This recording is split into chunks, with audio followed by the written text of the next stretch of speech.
আসসালামু আলাইকুম। Hello everyone, welcome back to my channel. This is Marjia daily blog থেকে বলছি। কেমন আছেন সবাই? আশা করি সবাই ভালো আছেন। আমিও আল্লাহর রহমতে অনেক ভালো আছি।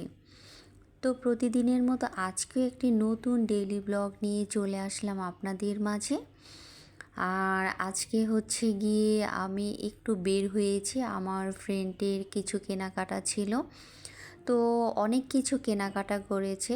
আর হচ্ছে গিয়ে আমি সকালবেলা নাস্তা করার পরই দেখি বাজার চলে আসছে।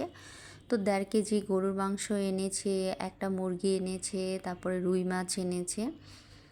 তো এগুলো রান্না করবে, যেহেতু আমি আমার ফ্রেন্ডের সাথে বের হব আর ওরও কিছু কেনাকাটা আছে, তো সেই জন্যে শুধু গরুর মাংসটা রান্না হয়েছে আর বাকি কিছুই রান্না হয়নি।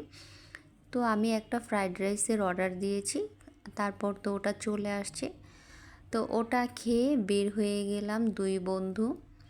তো ও এত সুন্দর সুন্দর জিনিস কিনেছে আর এত কিউট কিউট জিনিস উঠেছে কি বলবো। তারপর তো অনেক এনজয় করলাম, ঘোরাফেরা করলাম, তারপরে খাওয়া দাওয়া করলাম, সব কিছু মিলিয়ে খুবই সুন্দর একটা সময় কাটিয়েছি।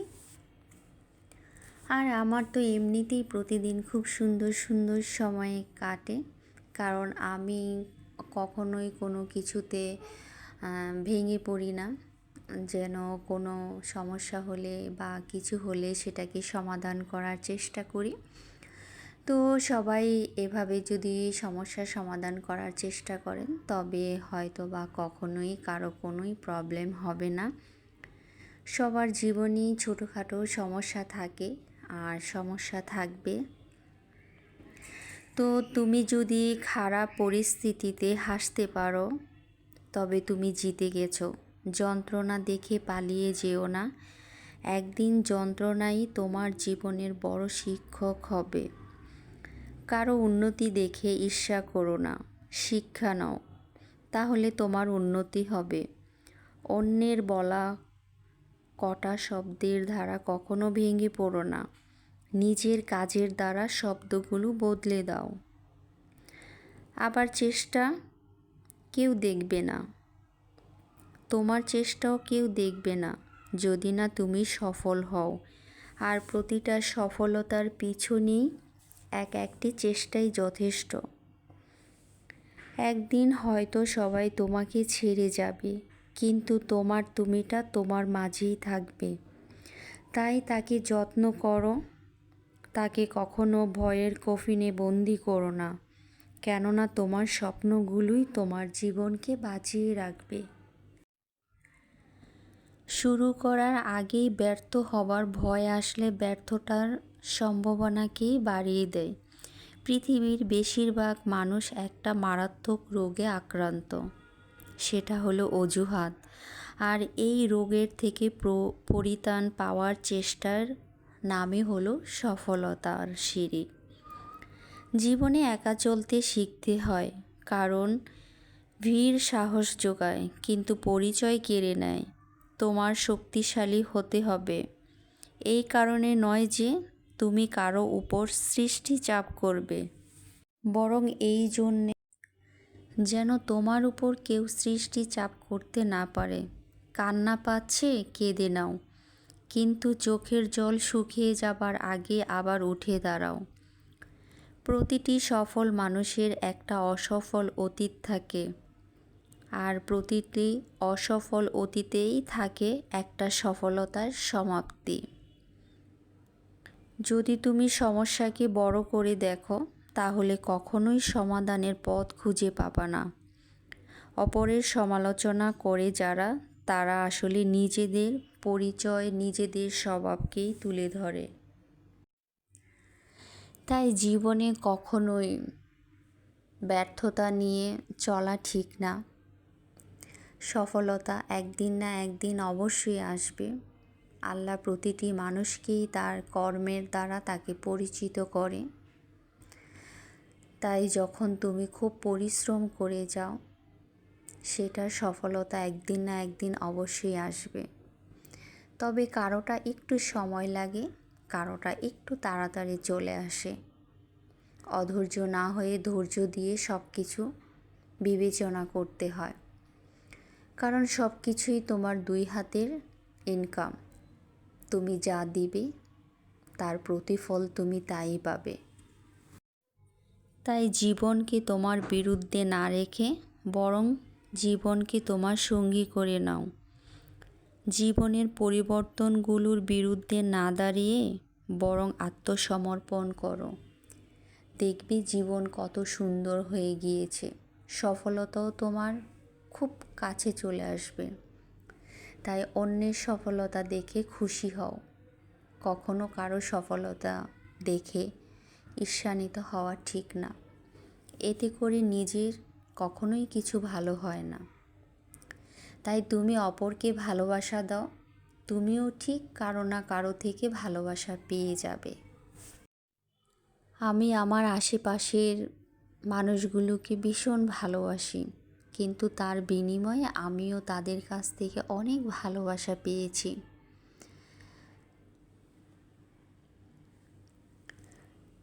তো দুই বন্ধু হাঁটতে হাঁটতে চলে গেলাম। আজকে বলছিলাম যে এত পরিমাণ খাবার দাবার খাই, আর আমরা দুজন যে পরিমাণ মোটু হয়েছি, চল আমরা একটুখানি হেঁটে নিই।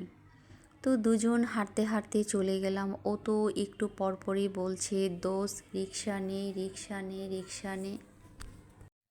তো আমি ওকে বলছিলাম, যে পরিমাণ মোটা হয়েছস একটু হাঁট না রে বাবা, একটু হাঁটতে শিখ।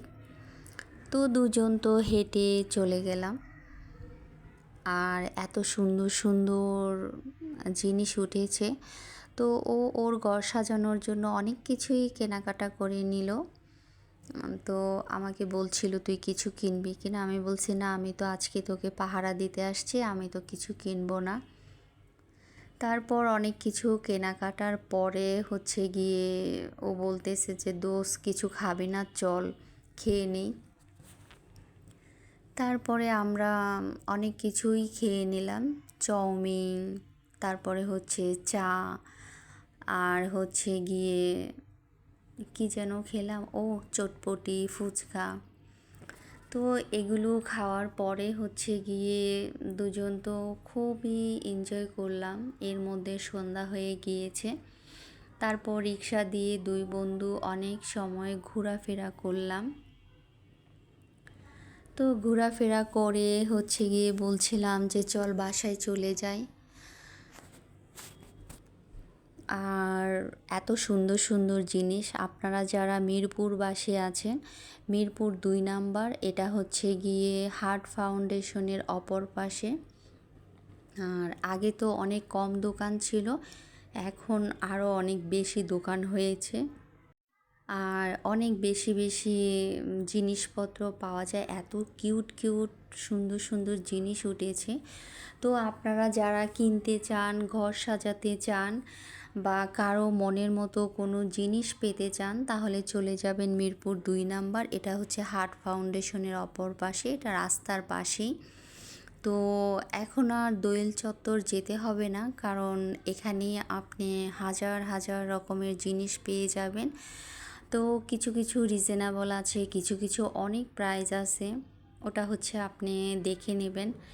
তো এই যে এই চেয়ার টেবিলটা এত কিউট লাগছিল আমার কাছে, মানে কি পরিমাণ যে সুন্দর লাগছিল। তো আমার খুব ইচ্ছে ছিল এটা নিয়ে আসি, তারপর ভাবলাম এটা নিয়ে এসে আমি কি করব, যেহেতু আমাদের বাসায় ছোট্ট আয়মান আবিদ আছে, তো ওরা তো নষ্ট করে ফেলবে, এমনিতেই ওদের জন্য কোনো কিছুই রাখতে পারি না, সব কিছুই নষ্ট করে ফেলে, যেহেতু ওরা অনেক ছোট। তো আপনারা চাইলে আপনাদের পছন্দ অনুযায়ী সব কিছু নিয়ে আসতে পারবেন।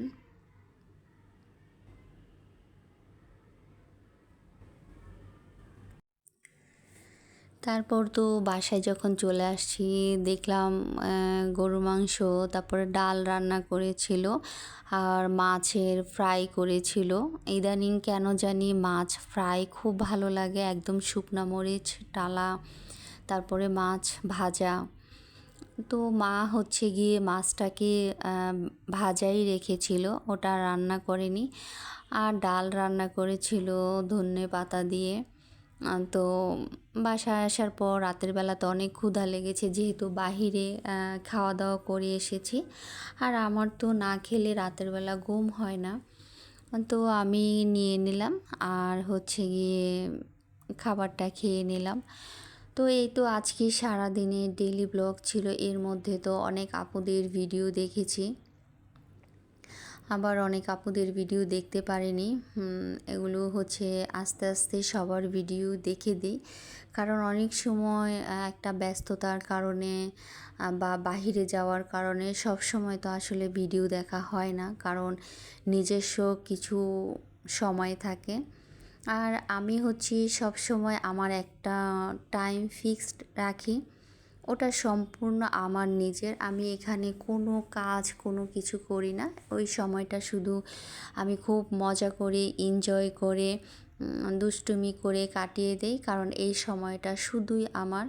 তো আমার মতে প্রতিটা মানুষেরই না নিজস্ব কিছু সময়ের প্রয়োজন, নিজস্ব কিছু মানে নিজের জন্য একান্ত। তো এই সময়টা আমি হচ্ছে আমার বন্ধুদের সাথে বা আমার ফ্যামিলির সাথে যার সাথেই কাটাই না কেন, ওই 1 ঘন্টা বা 2টা ঘন্টা আমি আসলে ভিডিও দেখতে পছন্দ করি না। কারণ ইউটিউবটা যদি আমি আমার জীবনের সাথে মিলিয়ে ফেলি, তাহলে তো আর আমার মানে আমার আমিতে নাই। তো কখনো কখনো আমার আমিকেও রাখতে হয়। সব সময় শুধু কাজের জন্য, সব সময় শুধু ব্যস্ততার জন্যে থাকতে হবে তা না। কিছু কিছু সময় নিজেকে সময় দেওয়াটা খুব ইম্পর্টেন্ট। আর একটা মানুষ যখন সারা দিনের কর্মব্যস্ততার মাঝে নিজের জন্য একটু সময় রাখে, সেই মানুষটা কিন্তু অনেক হ্যাপি থাকে। তার কাছে অনেক ভালো লাগে, কারণ বিরক্তি জিনিসটা কখনোই আসে না। তো সবাই আপনারা চেষ্টা করবেন নিজের জন্য একটু সময় বের করে নিতে। আসলে মানুষ তো বাঁচে কয়দিন, তো এজন্য হচ্ছে নিজের আনন্দ, নিজের ভালো লাগা এগুলাকে প্রাধান্য দেওয়া উচিত। আমার যখন কিছু খেতে ইচ্ছে করে আমি তখন খেয়ে নিই, আমার যখন কিছু পড়তে ইচ্ছে করে আমি তখন পড়ে নিই, আমার এখন বের হতে ইচ্ছে করলেও আমি বের হয়ে নিই। কারণ এখন একটা মানুষের বয়স যখন 20 বছর থাকে, তখন কিন্তু একটা জিনিস পড়তে ভীষণ ভালো লাগবে, তার মনটা খুব আঁকুবাঁকু করবে, এই জিনিসটা হলে খুব ভালো লাগতো। সেই একই জিনিস 30 বছরে এসে কিন্তু আর তার ভালো নাও লাগতে পারে। আজ হয়তো তার বন্ধুবান্ধব বা বের হতে বা বাহিরের একটা জিনিস খেতে খুব ইচ্ছে করছে, কিন্তু কাল যেই ইচ্ছেটা থাকবে তারও তো কোনো গ্যারান্টি নাই। তাই মানুষ এই জিনিসগুলো করা উচিত, নিজের আত্মাকে নিজেকে তৃপ্তি দেওয়া উচিত। সব সময় মানুষের সাধ্যের মধ্যে হয় না, কিন্তু প্রতিটা মানুষই না কিছু না কিছু সাধ্যের মধ্যে থাকে। ছোট ছোট সুখগুলো, ছোট ছোট আনন্দগুলো মানুষ অবশ্যই পূরণ করতে পারে যদি সে চায়। আর আমার ভীষণ ইচ্ছে যে সবগুলো মানুষ এরকম হোক, কারণ মানুষের দিনে দিনে মন মানসিকতা এত খারাপ হয়ে যাচ্ছে, মানুষের মন মানসিকতা এত টেনশনে ডুবে যাচ্ছে, যে মানুষের যে ভিতর থেকে একটা হাসি খুশি ভাব, মানুষের যে একটা ভালো লাগা, সেটা আসলে না দিনে দিনে হারিয়ে যাচ্ছে। মানুষের প্রতি মানুষের ভালোবাসা, ভালো লাগা, এই জিনিসগুলো এখন আর সহজেই মানুষ চাইলেই না মানে তার কাছে থাকে না। মানুষ এত ব্যস্ততার মাঝে নিজেকে ডুবিয়ে ফেলেছে যে সে একদম মুক্ত আকাশে খোলা মনে খোলা ভাবে সে উঠতে পারে না। তাই আমার মতে নিজেকে সময় দেওয়া উচিত। নিজেকে সময় দেন, দেখবেন মানে পৃথিবীটা কত সুন্দর হয়ে গিয়েছে সব কিছুই। কারণ আজ যে জিনিসটা ভালো লাগে কাল সেই জিনিসটা ভালো নাও লাগতে পারে। আর মানুষের জীবন এমন সুন্দরভাবে গঠন করা উচিত, বা এমন কিছু মানুষকে শেখানো উচিত যার দ্বারা মানুষ উপকৃত হয়, যার দ্বারা কিছু শিখতে পারে। তো এই তো ছিল, অনেক কথা বলে ফেললাম।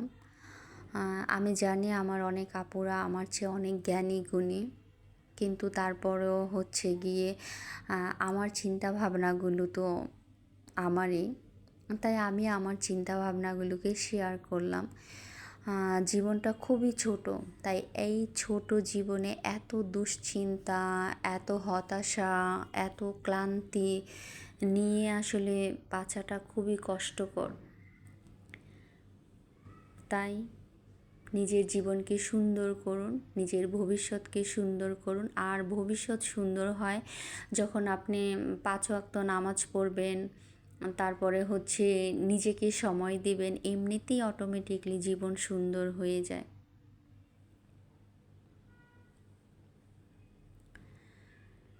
তো সবাই ভালো থাকবেন, সুস্থ থাকবেন। এই তো ছিল আজকের ডেইলি ব্লগ। তো সবাইকে আল্লাহ হাফেজ। আবারও কোনো নতুন একটি ডেইলি ব্লগ নিয়ে আপনাদের মাঝে হাজির হয়ে যাব। সেই পর্যন্ত সবাই ভালো থাকবেন, সুস্থ থাকবেন।